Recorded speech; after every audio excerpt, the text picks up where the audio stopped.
It tastes so good. That's so mean. What did you make, Alderman? Banana pudding. Yeah, I never made it before. It was like then I did my own thing with the wafers. I broke them up, put them all through it, layered it out.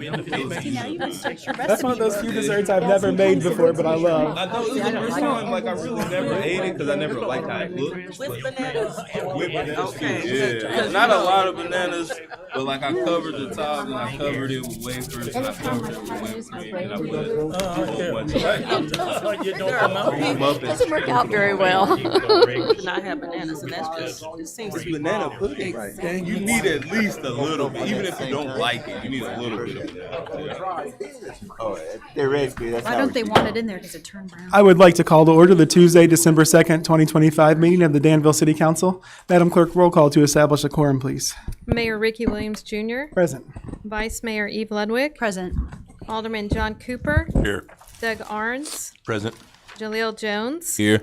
Sherry Pickering, Here. Tricia Teague, present. Rick Streebing, Here. Mike Poore, Present. Mike O'Kane, Here. Barry Johnson, Present. Tom Hightower, Here. James Pichard, Present. Carolyn DeToy, Present. Ed Bettler, Here. 14 present. 14 present. We do have a quorum. At this time, we will have the invocation led by Alderman Carolyn DeToy and followed by the Pledge of Allegiance led by Vice Mayor Ludwig. Please rise.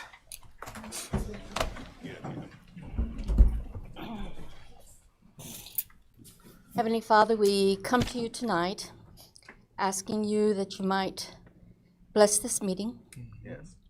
We thank you for today. We thank you for each day that you give us of life. Lord, as we had just celebrated a day of thanks, I just pray, Lord, that we might look at each day and thank you for life. Thank you for all the blessings that you give to us. Lord, we thank you for our mayor. We thank you for our department heads, our police department, the fire department, just so many people that make Danville, Danville. We thank you for each citizen. Yes. Lord, we just pray that we remember that our calling as aldermen is to serve our people. Yes, yes. Lord, just take our eyes off of self, off of agendas, Yes. off of anything that hampers us from doing your will and doing the will of the people. Yes, Lord. Thank you. Lord, I thank you that you have given us so many things that we are even unaware of, that we just take for granted. But tonight, Lord, I want to ask you to help our decisions, Yes, Lord. guide us in the things that we should do and the way that you would have us to go. Yes, Lord. For it's in your name I pray. Amen. Amen. I pledge allegiance Of the United States of America and to the republic for which it stands, one nation, under God, indivisible, with liberty and justice for all. Thank you, ladies. You have before you the minutes of the November 18th, 2025 meeting. Is there a motion to approve those? So moved. Second. It's been moved and seconded. Is there any discussion or debate? All those in favor, please signify by saying aye. Aye. Any opposed, same sign. Thank you very much. We also have an agenda before you. There is the removal of one item. That's going to be item 6D3. We will not have a presentation from Director Goodner tonight, but he will be here to answer questions when we're voting on the items if you should need him. Is there a motion to approve the agenda as amended? So moved. Second. Second. All those in favor, all those in favor, please signify by saying aye. Aye. Any opposed, same sign. Thank you very much. I do not have any proclamations, board committee, or personnel appointments, although I do hope to have a couple of those for you next time. Are there any reports of boards, agencies, or commissions this evening? Seeing none, I do have several items of information, but the first and most pressing one is the presentation from Clifton Larson Allen for the fiscal year 2024-25 financial statement and audit. This time I'd like to introduce Sandy Cook, who will also introduce her team as well.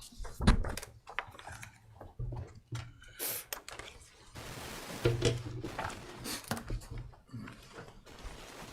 right. All right. Thank you so much. Again, my name is Sandy Cook. I'm with Clifton Larson Allen. I also have Cade Cummings with me. So what I'm going to do is first appreciate the opportunity to get in front of everyone to go over the results of the audit and then to open it up for any questions. What you have in front of you is a copy of the audited financial statements, the letters that are issued. But what I gave you tonight is a presentation. This is what I'm going to go over, and it's really just a very high-level review of the audit results.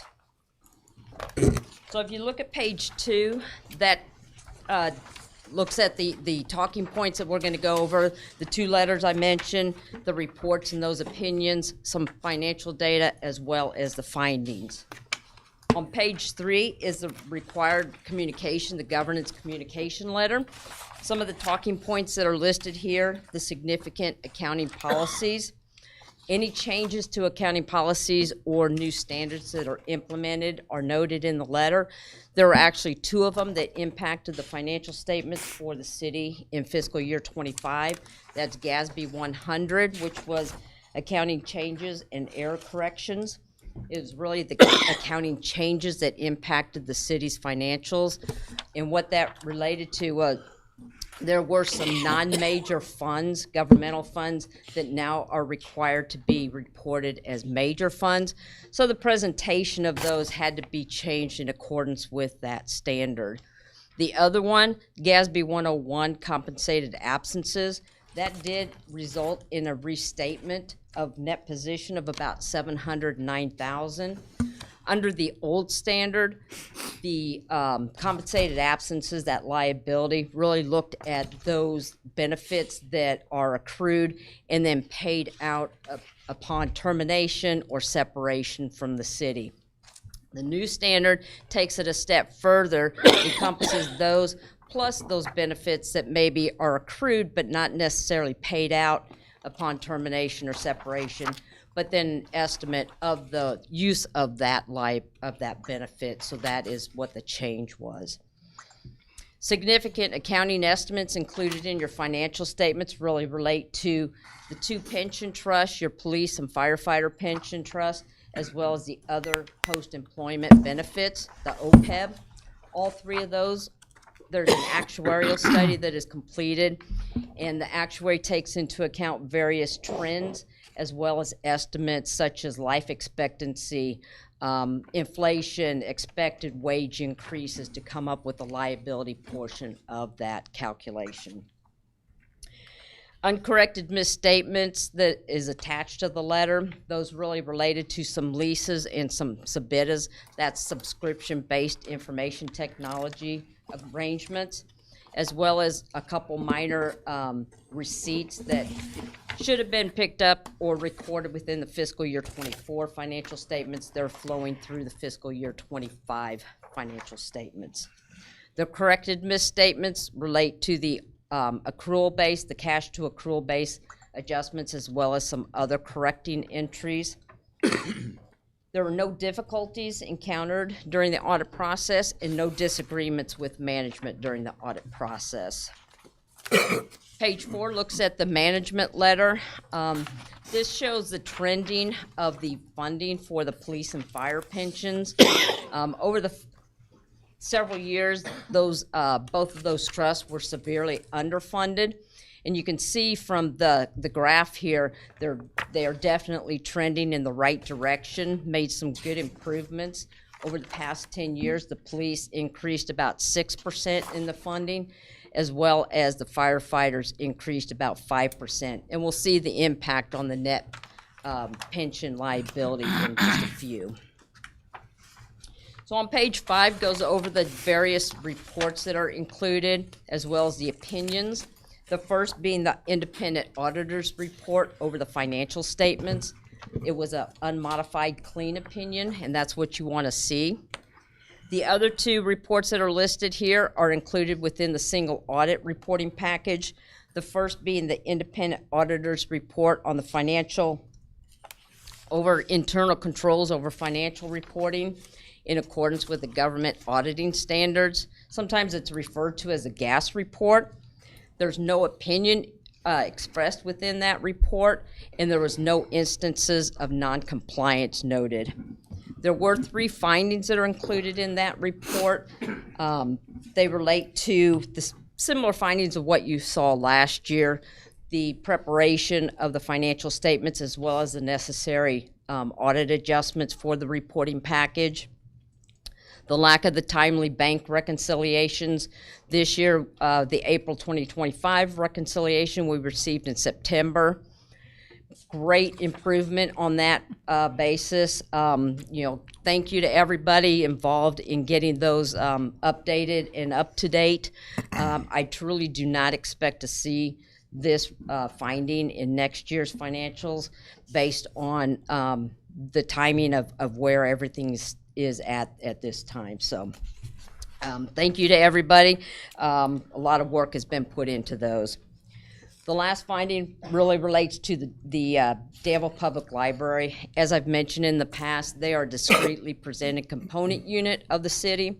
Therefore, under the standards, their finding is included within your financial statements.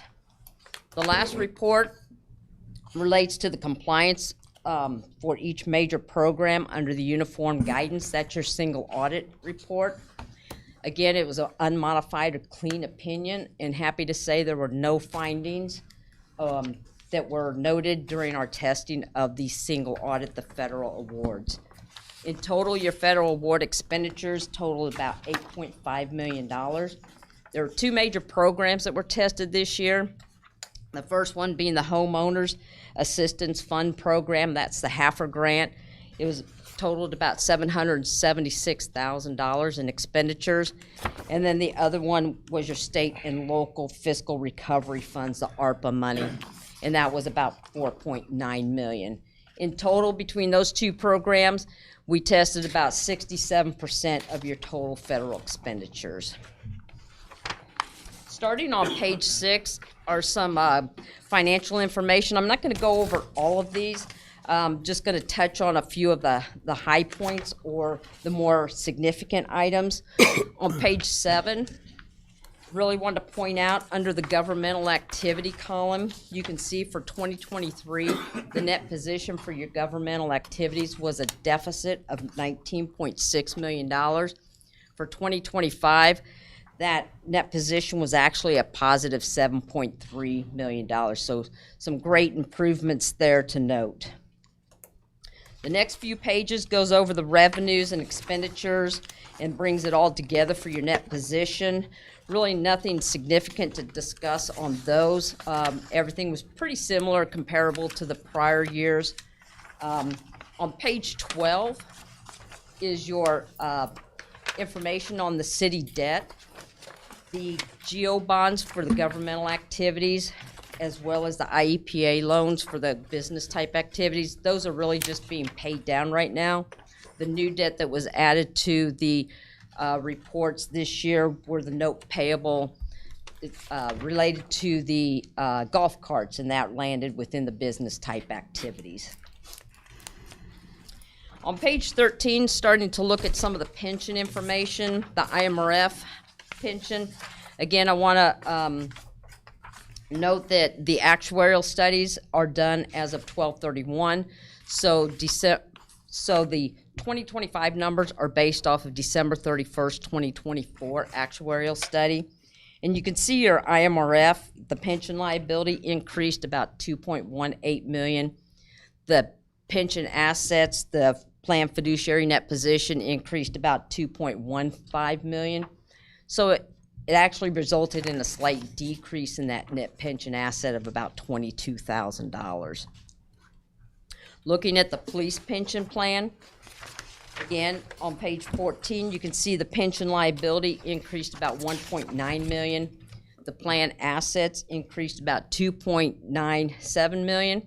That resulted in a decrease in your net pension liability of about $1 million. That kind of correlates with the stride or the positive results in that underfunding of your pension trust. And then the firefighters on page 15. Again, similar results that that the police trust ended with. The pension liability increased about 2.9 million. The plan assets about $4 million, which resulted in that net pension liability decreasing a little over $1 million. The next 3 pages really go over the enterprise funds, brings together your operating revenues, expenses, and how that correlates to the change in your net position. I did not include the Garfield pool here. There's just not enough data. It is so new, not enough data to really show any kind of trending information, but you can take a look at those. Nothing really significant to discuss on any of those results. On page 19 starts a little more in-depth on the findings that I discussed. The first one being the financial statement preparation, the next page going into the bank reconciliations, and then that last page really relates to the Danville Public Library.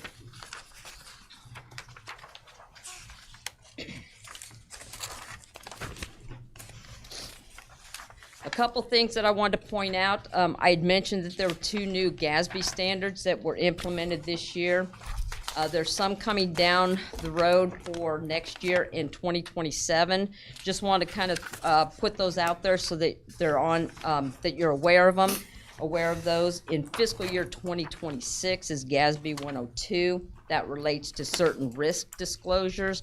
That could be anything really outside of the city's financial, but really within the community, significant changes to businesses, employers, anything of that nature that could be deemed as a significant risk to the city's financials that would impact their revenue streams. Any new debt, anything like that will be a new disclosure for fiscal year 26.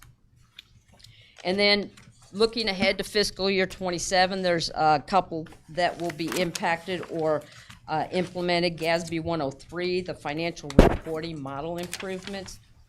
The big significant change there is going to be to the management discussion and analysis. Some of your enterprise proprietary funds, the presentation of those financials, as well as some of the budgetary reports that are included in the financial statements. GASB 104, again, for fiscal year 27, relates to the disclosure of certain capital assets. That could impact any assets that are held for resale, as well as some of your lease and submitted assets, how those are presented or determined. Last but not least, the last one is the GASB Implementation Guide 2025-1. Again, it's really going to impact or could impact the presentation of some items within the financial statements, anything from the cash flow reporting, as well as some lease terms and calculations within those leases that are included in the financial statements. Before I open it up for questions, I just want to take the opportunity to thank everybody involved in the audit process. Alyssa and her team, Chris and his team, all the outlined departments. We request a lot of data, reports, and information in connection with the audit. Once we receive that, there is several follow-up requests, clarifications, inquiries, discussions. Really want to thank everybody involved in that process for the quick responses, quick turnaround on the requested information. With that being said, any questions over any of the information I touched on, or maybe information that I did not touch on within the audit? Any questions for Ms. Cook? Sandy, we just want to say thank you and your team again. We appreciate all of your excellence, your professionalism, your patience, and the way that you work with our team. We appreciated it very much. All right. Well, thank you so much, everyone. Have a good evening. Thank you. All right. I also want to thank our teams, as Sandy did, our finance team, our comptroller and her team, and our treasurer and his team. I just appreciate all the great work that you guys did. I think this is the earliest we've probably ever had the audit completed in a long time. So we appreciate that. I think we're a little ahead of schedule, and hopefully we'll continue on that path moving forward. So at this time, I would entertain a motion to accept and place on file fiscal year 2024-2025 financial statement and audit. Make a motion, second. It's been, we got you either way. That's good. All those in favor, please signify by saying aye. Aye. Any opposed, same sign. The ayes have it. Thank you. I do have a couple more items of information. First of all, I want to send out a huge thank you and commendation to especially our fire department. For those of you who don't know, we had a major fire here downtown just the other day. They literally were rescuing people from the windows on the 4th and 5th floor. But not only them, our police department came in and shepherded folks out, and we had DMT show up with buses. All of our managers came on their own time and volunteered to bring buses so that folks could be warmed and have a place to go in the chaos. So I just want to thank all of them and all of the other departments that assisted in any way. And I also want to thank our partners, the other fire departments, the Housing Authority, for everything that you did to make sure that we save lives. There was only one individual that was in serious condition. We don't have any updates on that as of yet, but everyone else is in good shape. So thanks be to God and to all of you for that good work. The other thing that I want to do is remind everyone that this Friday we have our Night of Lights parade. We will be kicking off at 6 o'clock promptly. It's going to be nice and cold, so make sure you dress warm, but we would love to see y'all there. Next up, we have the public hearing on the 2025 proposed tax levy. At this time, I will open the hearing. Is there anyone who wishes to speak on the levy, either for or against it? Seeing none, I will close the hearing at this time. Madam Clerk, at this time, do we have any petitions, communications, or audience comments? We do. When I call your name, please come to the microphone. You'll have 3 minutes to speak. I have Sabrina Kelly regarding gun violence.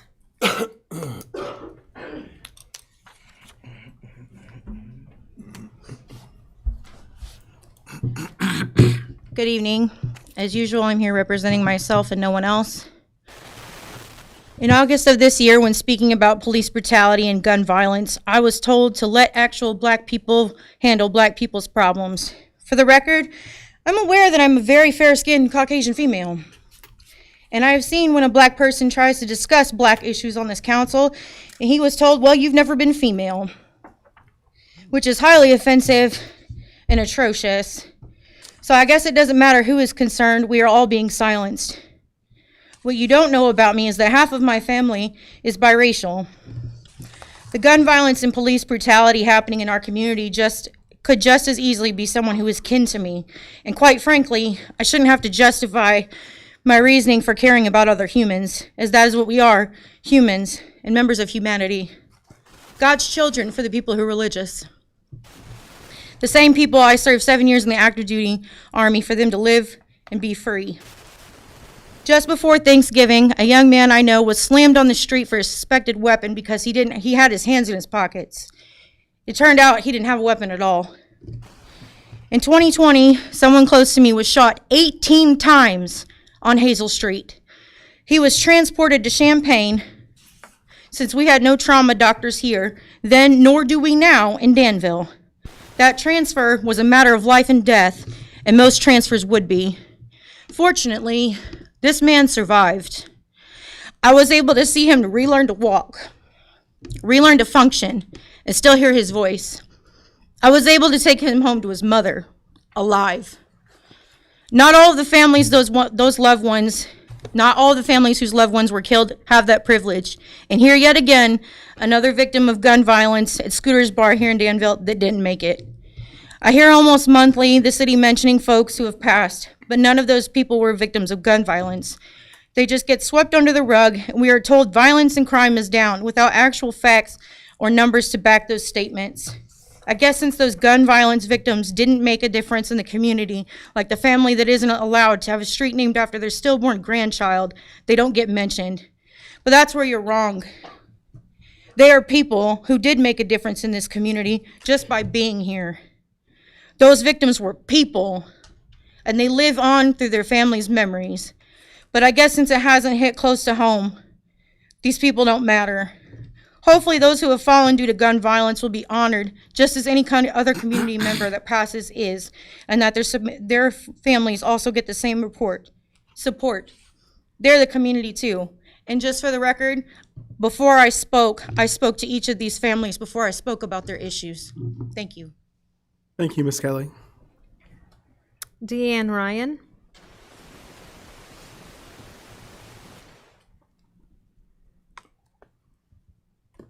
Hello, I'm Deanne Ryan, and I'm here to talk about our bed build on Saturday. I think Mr. Butler talked about it at the last meeting. I wasn't able to attend, but I'm working with Three Kings and have been for several months on a project called Sleep in Heavenly Peace.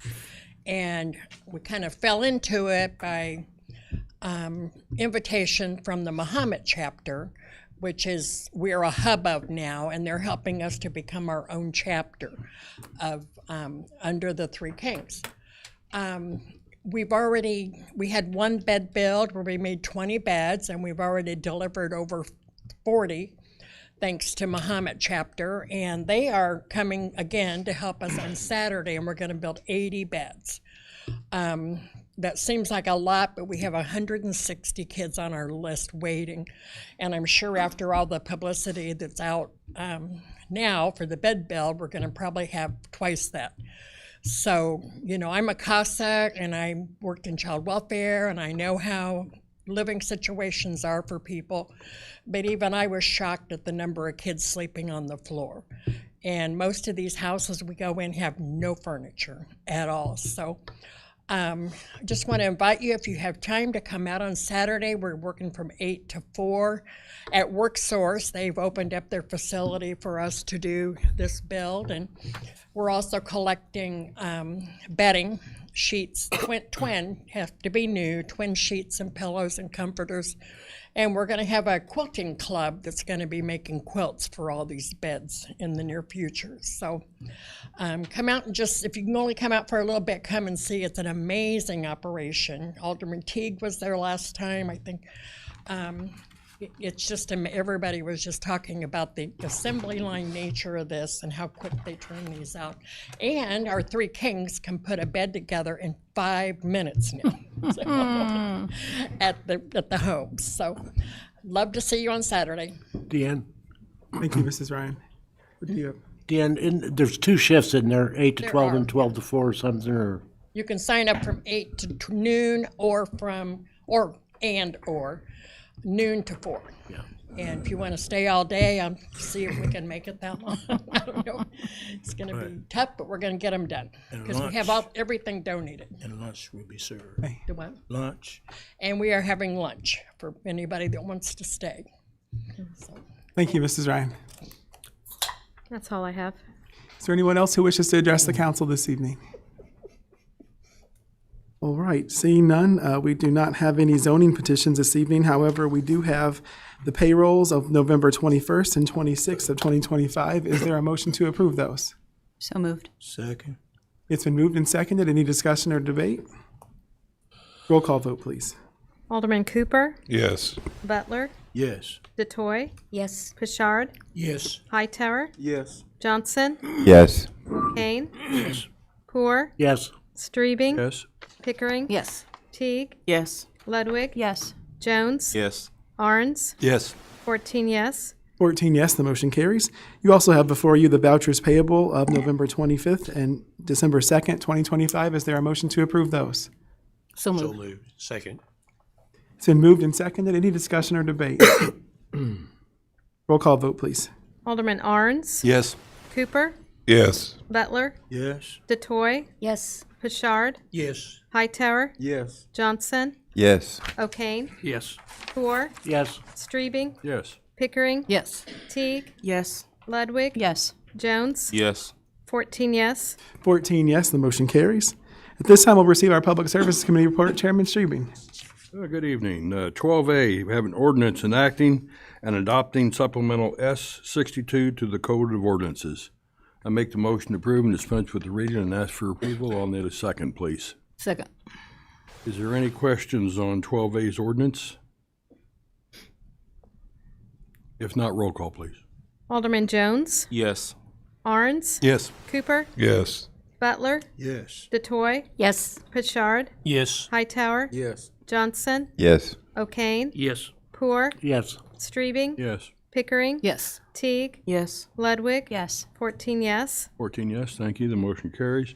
Puts us 12B. We have a resolution authorizing an agreement for flexible spending, dependent care assistance, and COBRA compliance administration with a difference card through Epic Insurance Brokers and Consultants. I make the motion to approve and dispense with the reading and ask for approval. I will need a second, please. Second.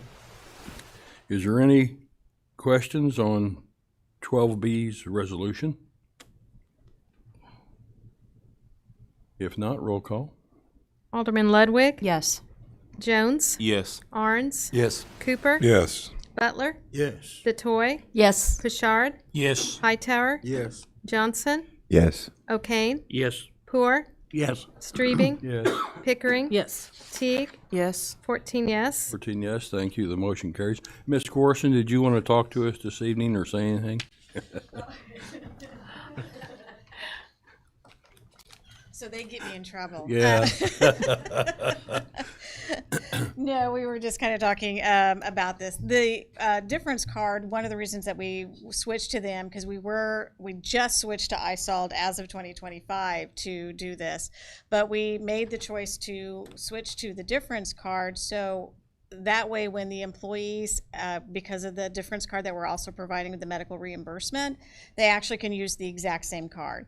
So it will know what pool it will be taking money out of, whether it's a flexible spending purchase, whether it's a doctor's visit, that type of thing. So that card will be able to distinguish, and the employees will be able to go to one website, see what bucket of money they have, what they have left in, the FSA bucket, what they have left in the dependent spending if they choose to enroll in it, and also then the amount of money that the city is providing for the medical reimbursement. Is there any questions for Ms. Corson? I'm going to ask you, how you doing on the people deciding where they want to go for insurance, or is that going good? Open enrollment. Enrollment? I'm sorry. That's okay. Yeah, that has closed. So I've just got a couple of retirees that I'm still kind of waiting on.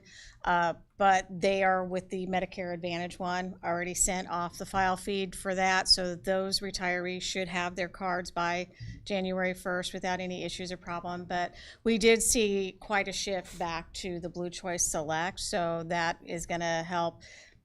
By not offering the spousal incentive this year, we chose not to just because of the fact there's so much turmoil right now with other employers, and I'd already been getting feedback from a lot of employees that they were having to move people back onto their plan because of changes to that their spouse's employer's plan.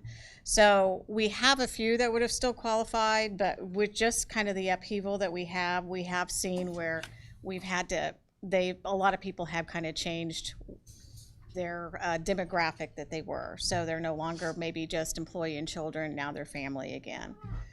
But that's just because of, like I said, other employers and their insurances, so. Well, thank you for everything you've done on this. I know it's a lot of work there towards the end, so thank you again. Thank you. Puts us to item 12C. We have a resolution approving a memorandum of understanding with Chris Healthy Aging. I make the motion to approve and dispense with the reading and ask for your approval. I'll need a second, please. Second. Second. Is there any questions on 12C's resolution? If not, roll call, please. Alderman Teague, Yes. Ludwig, Yes. Jones, Yes. Arns, Yes. Cooper, Yes. Butler, Yes. DeToy, Yes. Pritchard, Yes. Hightower, Yes. Johnson, Yes. O'Kane, Yes. Poor, Yes. Streebing, Yes. Pickering, Yes. 14 yes. 14 yes, the motion carries. Puts us 12D. We have an accept and place on file the treasurer's report for July, August, and September of 2025. I guess I'll need a motion and a second to approve this. So move. Second. Are there any questions on 12Ds? If not, all those in favor signify by saying aye. Aye. Opposed? The ayes have it. Items of information, 12E. I don't have any. Does anybody on have anything for us? And then we'll go to bank reconciliation recap by Chris Herron, our treasurer. Chris? Thank you, Chairman. Good evening, Mayor, City Council. Good evening. With the presentation of these 3 months of bank reconciliation, we are proud to say that we are current. Yay. Okay. I'd like to clarify that current means all 14 bank accounts are fully reconciled to the bank statements on our general ledger in our software. I'd like to take a few minutes to recap the situation that goes back as far as 2017. I'd also like to acknowledge and recognize the team effort that went into getting us here. I took office in May of 23, and many of you here now were not on the council at that time. So I'd like to start at the beginning. It came to my attention just days after the election that the main priority of the office at that time would be to tackle the bank reconciliation problem with the help of former comptroller Ashlyn Massey and the finance team. It seems the city adopted new software, which we are still currently using, back in 2017. At that time, bank reconciliation was being done off an Excel spreadsheet and did not get done through the new software. This practice was still able to serve the accounting firm for audited purposes, but was not best practice. After a few years passed, around 2021, the bank reconciliation was not completed at all. When Comptroller Ashlyn Massey became aware, she adopted the responsibility and started to solve the problem on her own with her team. It's worth noting here that bank reconciliation falls under the responsibility of the Treasurer's Office and not the Finance Department. Ms. Massey started by doing a GAAP reconciliation, including the years of 2017 through 2021, and getting them into the software. This action got the ball rolling. Next, Ms. Massey took on the responsibility of starting bank rec, which had stopped in 2021. This is virtually impossible due to the volume of transactions and multiple accounts going back a couple of years. Also, Ms. Massey took on this responsibility on top of her comptroller duties. I'd like to thank Ashlyn Massey for her dedication to the city of Danville. As progress was slow, I came into office, but I lacked the skills to resolve the issue. The assistant to the treasurer, Amy Swizer, had been working with the finance team for several months, working with certain accounts and making great progress on them. Still, we could not make any progress with the general operating account, which included the utility billing. The council then decided to hire Martin Hood's accounting services. We worked with Martin Hood for roughly 1 year. During this time, Alyssa Sweeten took over as the role of city comptroller. We had hoped that Martin Hood could get us current, but that was not the case. And it was not feasible or affordable to continue with their services. At this time, we were put on the no-pay list for the state of Illinois. The turning point came when we decided to reach out for a bank rec specialist position. We interviewed a few candidates, but none had the knowledge or experience to fill a position. We decided to reach out directly to a certified public accountant, Pat Owens, who had recently retired from Clifton Larson Allen after 25 years and 32 years of accounting experience. Not only is Pat Owens known for her accounting expertise, but she's also very involved with community service. You will see her on the accounting side of Festival of Trees, Balloons Over Vermilion, as well as many other organizations in Danville. I stated before that Pat's willingness to come aboard with our team is nothing less than added community service. Thank you, Pat Owens, for your service.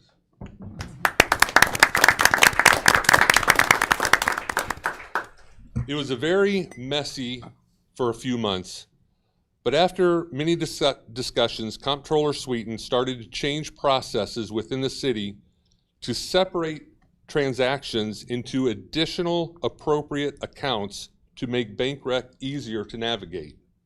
For example, opening a new bank account for utility billing only, putting credit card processors with individual accounts in every division in the city that takes payments. There's currently 11 of those.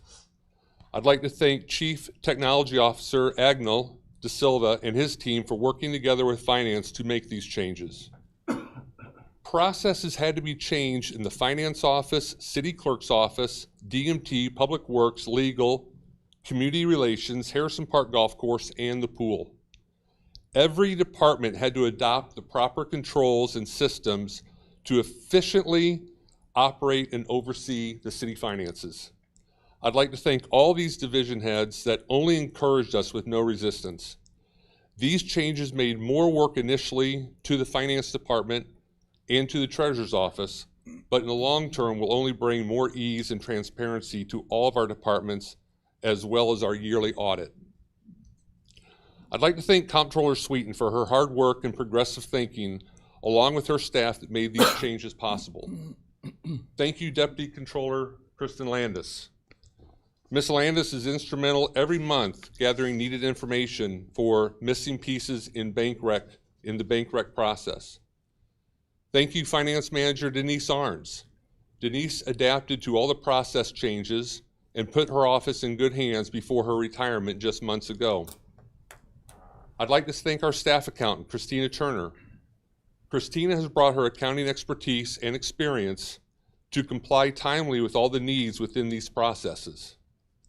I'd like to thank Anton Dillon, our accounts receivable specialist, who also has an accounting degree. We have 4 accountants in our 2 offices. I'd like to thank Megan Mudd, our accounts payable specialist. Accounts receivables and accounts payable are very specific in nature to all successful businesses. I'd like to thank our billing and collection specialists, Josh, Gary, and Kelly Adjanoski. I'd like to thank Jamie White in payroll, Kathy Corson, risk manager, and Kaylee Sanchez, grants manager. All these people have been impacted by changes we've made and adapted professionally and eagerly. I'd like to thank Sandy Cook from CLA and her staff for all the recommendations, advice, and patience that they gave us during this process and always through their services. And as you heard from tonight, the audit that happened now wouldn't have happened if all of these people wouldn't have combined their efforts to get us where we're at. I'd like to thank my assistant, Amy Swizer.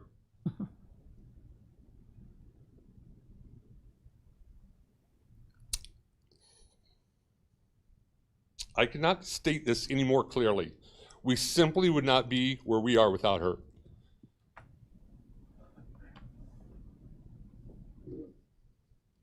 Amy's attention to detail and her professionalism, work ethic will continue to lead the way each month, keeping Bank Rec current.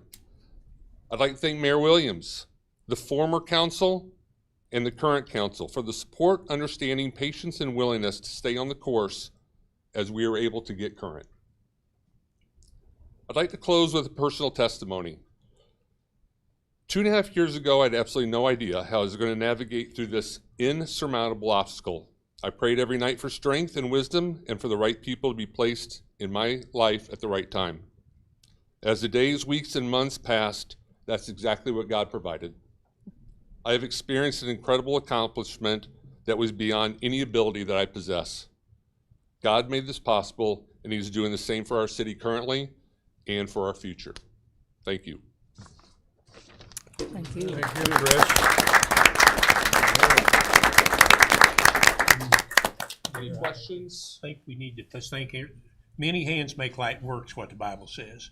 And I can see there's so many people that's been involved in this. A simple thank you is really not enough. But I appreciate your hard work. I know where you came from and where you are today. Thank you. Appreciate it. Appreciate it. Thank you. I'd like to thank you personally because I'm the one who threw this mess at you. So I'm sorry, but I'm thankful it's done. We're good. Thank you, Treasurer. I believe that's all we have on, concludes our report, Mayor. Thank you, Chairman Streaming. At this time, we'll receive our Public Works Committee report. Chairman Poor. Thank you, Mayor. 13A is establishing the updated rates for the Vermilion County Department of Animal Regulation. Moves to dispense the reading, ask for your approval, and I'll need a second. Second. Okay, any questions for Ryan? Anybody have any questions? No questions? So that's easy, Ryan. I do want to thank you all. Thank you. Okay. Seeing no questions, roll call, please. Alderman Pickering, Yes. Teague, Yes. Ledwig, Yes. Jones, Yes. Arns, Yes. Cooper, After talking to Director Rui, I'm going to change my vote to a yes. Butler, Yes. DeToy, Yes. Pashard, Yes. Hightower, Yes. Johnson, Yes. O'Kane, Yes. Poor, Yes. Streebing, Yes. 14 yes. 14 yes, thank you. And we do have items of information. Yeah. Logan. I'll keep the good news rolling then. We received notification from the Illinois Housing and Development Authority 2 days ago that the city of Danville has been awarded and yet an additional $483,000 through the IDA half HR rehabilitation program. That brings our total amount in roughly a little shy of 2 years up to $2.598 million in just this program alone. So, yeah, this is, if you keep wondering where this money comes from, it comes from our great team. You've heard her name once tonight. I'll give props again to our former community development specialist, Christina Turner, and our new community development specialist, Tess Reffitt, our new hire, John Foley, and of course Mumachu Gurung, who you're very familiar with, kind of leads the ship for these programs as well. So huge thank you to them. They're the reason these programs get done, to be honest with you. So, yeah. And Logan, with that money, that means at least another 10 or so houses will be able to help folks rehabilitate, correct? Yeah, that's correct. This is the program. I know we have 3 active rehab programs right now. This one is a maximum of $60,000 for a whole home rehabilitation. Oh, wow.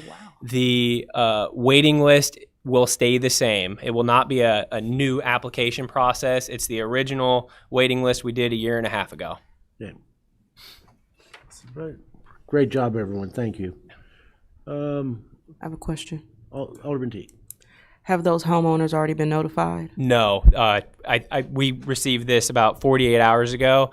This will be coming back to City Council for contractual amendments before we can do so. Okay, thank you. Okay, Mayor, I believe that concludes our report. Thank you, Chairman Poor. You'll be glad to know we do not have need of closed session this evening. Item 15 is a review of draft of 2025 tax levy and fiscal year 2026 budget. Does anyone have any questions or comments? Alderman Arns. Mayor, was there clarification, or I think you were going to forward us the information indicating that the budget could not be separated and moved to later? I did not. I apologize. We will get that sent out to you tomorrow. But it is Comptroller. Do you want us? We can send the state statute. Yes, we'll send. I've looked at it. Leon's looked at it, so the state statute's clear on it. So we can send that information out. Yes, we'll make sure we get that. Is there a local budget ordinance that supersedes the state statute? Do we have a local budget ordinance still in place? No, I don't think so. Okay, was that reviewed or? I'm not aware of a local budget ordinance. We've never. I mean, during my time on council, I don't ever recall that being. Well, I just know that home rule units have authorities beyond state statute, and they supersede state statute if they are in the ordinance. And so I was curious if that's what we were functioning under previously, or perhaps that changed. I don't know. I've been out for a little while, so.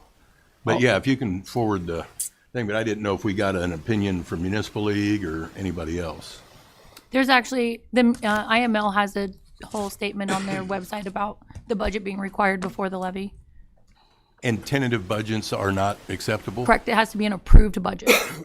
But you can approve a tentative budget.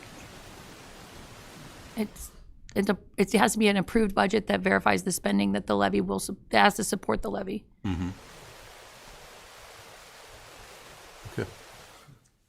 I'll review the statute. We will also look into that as well, Alderman. Any further discussion or debate? Regarding the tax levy, you're talking The budget or tax levy, yes, sir. Well, certainly, I think everybody's heard me in my position, and hopefully others as well, regarding the library. I don't want to get into who does what over there or all that for further discussion. I just think that with the factors that we have in the community, the need for education in our youth, and the ability to have an impact with that type of a facility with a new director coming in, I just think the timing is poor, and it'd be best to keep them closer to a status quo, which I intend to motion as a 2.1 million as opposed to 2.134. It would still be a 1% reduction, which is a little more than 1%, which is consistent with what the city has indicated it cut during the same period, or actually this year, I guess it is. So we cut 1%, they cut 1%. New director comes in, we ask him for a report in 6 months. I think we'll have a better situation. Thank you, Alderman. Thank you. And that's on the tax levy. Regarding the budget, some of you were not able to make it yesterday. I do appreciate all that did. I did, and thank you, Clerk Hahn, to providing copies of those. Some of that has changed a little bit, and so some funds were reallocated to a project, or I don't know, we're going to hear about that project at some point, or what the status of that is. But as far as the budget, as we've stated previously, there's been a lot of great things accomplished. That was covered earlier this evening with the attention to the pensions that has been given and the progress that has been made on those. Certainly do not want to diminish that in any capacity. But based on some of the discussions that did take place yesterday, I do believe that a analysis by an actuarial for our large group employees over a period of time is appropriate, so that we can have accurate information of what is the difference over a 20, 30-year cycle.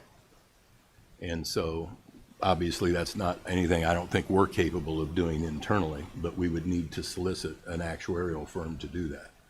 And there was suggested yesterday that I be more clear on what the cuts are. I'm not going to sit here and name positions. I don't believe that's appropriate. I don't believe it's professional. I think if there's a desire to know what could be considered by anybody, for that matter, that should be done in closed session or in some fashion that does not negatively impact the morale or the belief of the employees who are in said positions. And so obviously reductions can be done, as we discussed over the years. It's been discussed for quite a few years, and many reductions were done in prior years. But to me, business is the focus. We just saw an example of where the administration needed to come up with close to $500,000 for a project. I hope that was enough. If they needed more, do we have it? And wouldn't it be nice to have $2 million in a fund where we can focus on businesses, focus on community improvements like getting hooked up to the rail trail, getting other things done throughout the community that currently we do not have funding set aside for. And I guess I would then follow that up with, is the administration going to put together some type of a guidance for the demolition similar to what I laid out, so that we can see what the backlog looks like and how that's going to move forward? That's something we can consider. It'd be critical information. Yeah. Any other discussion or debate on the budget and tax levy? Yes, Alderman Butler. Yes. Yes, I feel the same way in dealing with the tax levy and dealing with the library as well. I've talked with the director intensively, and I didn't know it at the time that until yesterday that they used to have a teen room to where that the teenagers would come and study and, and learn and read the books and stuff. And so it was eliminated for some reason. We didn't go through any big details, but he wants to re-implement that. And I kind of think that, what I know, that the funding, needs to continue to stay there, so that he'll be able to do what he needs to do to bring that back. It's very vital to our young people. Young people just don't have nowhere to go, and this is one of his goals to make this exciting for our young people in the city. He's going around in our buildings and in our neighborhoods and seeing the needs of our young people. And I believe, and I know that this is a injustice, to take his funding. You go into the bathrooms and the restrooms that need some renovation. Some stalls is not working, or urinals not working, or what have you. And he has some good ideas. I believe the mayor needs to sit down and talk to him more in depth about the needs of the library, because this young man, he has a plan for Danville, and I would like to have him to stay. He's a young man, young black man. Yes, one that we've never had, I don't think, at the library. And so I believe that we need to help this young man to make this library a better library. They're here within the state of Illinois. Thank you. Thank you, Alderman. Alderman Teague. I'd like to, again, express my support for increasing the amount that the library receives. I'll also like to add context to what Alderman Butler just brought up as it relates to the teens at the library, because I was not aware until yesterday, until our conversation yesterday, that the program had been cut. When I served on the library board, we had there was a teen program at the time that was growing. And at the time that I served on the library board, they kind of just carved out space wherever they could to figure out a space for them to be in the library. But it was well attended. It was something that that kind of, I think, grew organically. And at the time, before I left the library board, we had approved making changes to the building, the structure of the building, so that the teens would actually have their own space in the library. So that room that is downstairs on the first floor, that is all glass, that room was originally built to be the teen space, because at the time that I served on the library board, they were meeting upstairs on the second floor. Some stacks had been moved for them to actually carve out space. But expecting a group of teens who are together after school to be quiet in a library amongst the stacks is not necessarily realistic. So there was a capital plan that was approved prior to my leaving the library board, and it took a great deal of time, because there was also having to then restructure the entire building. If you all recall, the magazines used to be on the first floor, so they had to be moved from the area they were, and so the entire building had to be reorganized. I say all that to say it's very disappointing to me that the program was cut, and I believe that one of the reasons that the program was cut, I have not confirmed this yet, keyword being yet. I believe that one of the key reasons why the program was cut was because of attrition, that the person left, and therefore one of the ways in which that the library maintained its budget and never increased its levy is because of attrition, they kept certain positions open and never replaced them. To then require additional cuts when they actually had been good stewards over their monies, I've said this before and I say this again, to me is a disservice to them. And I would like for the new director to have the flexibility to be able to do what he needs to do within the budget that he has, to repurpose the positions that he does have, as opposed to coming in and then cutting down to bare bones. So one of the things to me, there's some things that tie together because all of these things work together. We have a situation in our city that we have had for a number of years in providing our teens with activities. And although that there are already organizations who provide services to teenage populations, we all know that no one organization or even a couple of organization can serve every teenager in this city. Therefore, we need to be able to provide teens with a variety of activities so that many of them can be served and not just a handful. So it would be a disservice to cut their money because it basically then puts a tombstone on the teen program. There would not be an opportunity to bring it back if we continue to force the library to make even further cuts. So for that reason and many others, I would support giving the library the funds that they have already received previously and letting the new director at least have another year to be able to determine what he needs to do. And I would concur with what Alderman Arns said, give him the opportunity to come back to us in 6 months and identify where he might feel that cuts can be made in his organization so that then he can be able to move the organization forward in the direction that he wants it to go. Thank you. Any further comments? Are there any items of information for the good of the cause? Yes, Chairman Poore. Dick Van Dyke's 100th birthday this weekend. Celebration. Fisher, right? All weekend Friday at the and Fisher Saturday, Theater. Sunday? It's Yeah. going to be great. Yeah. There are so many things going on in the community this weekend. When any time that I hear folks say that there's nothing to do, that's just not true. But there's a ton of stuff. If you want to be involved in giving and helping out the community, you can do that in multiple ways this weekend, including building the beds, as Mrs. Ryan spoke about, and Alderman Butler. You know, there are other ways to volunteer and serve as well. There are lots of programs and activities. We've got the parade. I mean, we always have around 5,000 people at that.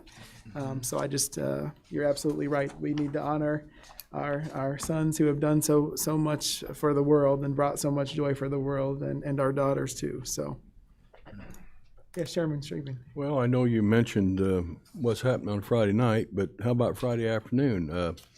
We're going to have the horse and buggy rides downtown between 1 and 5 before the parade starts. So. You always remind me And of the things. it's free. The Vermilion County Conservation Foundation paid for it. Right. I'd like to see a whole lot of people out there enjoying the rides. Bring a blanket. Bring a blanket. Last year, they had to cut the line off because we had so many people waiting. So hopefully we'll have that problem again. Yep. Haven't written the check yet. No. What's the time for that? 1 to 5. 1 to 5. And it'll be down by the Fisher Theater. They'll pick up Alderman in where the bus parking is on the north side by Harrison Street. Go down We about should have 2 blocks and over 2 blocks. I don't know if we'll have 2 or 3 carriages, but. At least 2. At least 2. How many people do it carry? Like 10, 12? Oh, God damn it. Not many. Maybe 5, 5. 4 or 5, I maybe think, Alderman 6 at if a you got some time. small kids. Depends if it's a 2-wheel car or the 4-wheel. I was gonna say it also depends on if you're grande or like Lightly me, challenged at my old floor. But we might want to fit more on there if it's cold. Yeah. You might want That's to true. But I watched a lot of them last year when they'd get off, the kids would get back in line so they could do it again. So, hey, it's there, it's free, do it. Enjoy yourselves. Yes, sir. Thank you. Yes. Thank you, Chairman. Alderman Butler. I have one also. I'd like to thank Chris here and his committee as well as comptroller as well. I enjoy seeing him, in his busy schedule. It's good to see him take time out. I'll meet him at Northridge sometime, him and Mr. Schweizer, and roaming the halls. And I would like to also commend them of a job well done on managing the city's finances. It really enlightens me, and I kind of, trying to learn more and more, like Brother Johnson said, Alderman Johnson said, that I'm still learning. And so the more and more I hear about what he's doing and how he's doing it, and I'm kind of liking it. Yeah, so thanks, Chris, and our comptroller. Appreciate you. Alderman. As well as Logan. And, without Logan, these houses wouldn't get renovated. One of my neighbors, Logan said she is ecstatic. I usually try to go over to the house and kind of do some repairs on her house and everything. And it was just so much. My money was getting low because I didn't want to charge her, or I bought the material myself. So I'm glad that she was a part of that program, and she got a new ramp and new doors and windows, roofs and furnaces and everything. And she's ecstatic, and she really appreciate what we have done for her.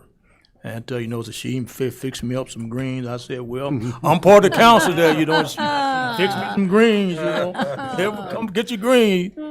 Yeah, appreciate it. Thank you, Alderman. Alderman Irons. Just a couple items, Mayor. First, kudos again to the police department, fire department, and everybody that responded to the fire. Good work on the roadways. I seemed like, considering what they got hit with, I thought everything was in really good shape. And thanks and kudos again to our treasurer, Mr. Herron, and thank you for stepping up and taking the lead as you came into the office. And thankfully, we got here. It was a mess when I left 10 years ago, so it's been a mess for quite some time. Great work by everyone. Thank you. Thank you, Alderman. Vice Chairman Pickens. I guess this is a night for thanking, because I want to thank the engineering department. If anybody wants to come to Cleveland Street, it's the best street in Danville. I mean to tell you, it's wonderful. So thank you, engineer department, and the company that did that. I think it was Cross. Yes. Thank you. They did that when we had the open house for the park. Yeah, for the park. Yes. Having satisfied the agenda, I would entertain a motion to adjourn. So moved. Second. It's been moved and seconded. All those in favor, please signify by saying aye. Aye. Any opposed, same sign. We are adjourned. So we'll be at the